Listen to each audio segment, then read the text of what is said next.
Hey there, folks. Welcome back to our channel, where we break down tech and finance topics to make your life easier. Today, we're tackling how to transfer money from PayPal to NCB account in 2025. If you've got funds in PayPal and need to move them to your National Commercial Bank, NCB, account, you're in the right place.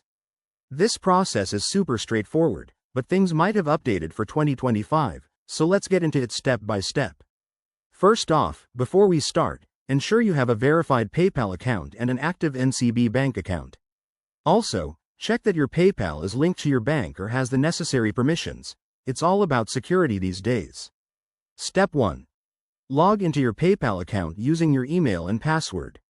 Once you're in, head over to the Wallet section. Here, you'll see your balance and options for transfers. Step 2.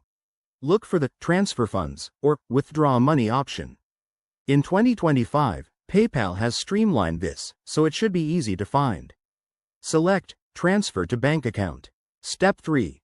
If your NCB account isn't linked yet, you'll need to add it.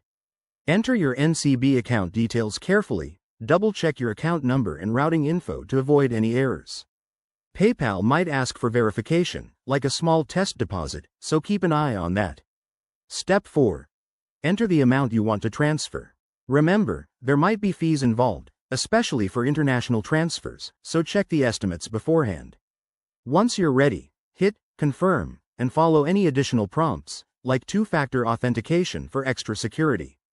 After initiating the transfer, it usually takes 1 to 3 business days to reflect in your NCB account, depending on the banks involved. If you run into issues, like delays or errors, contact PayPal or NCB customer support right away. They're pretty responsive. And there you have it. You've successfully transferred money from PayPal to your NCB account in 2025. This method keeps your finances flexible and secure.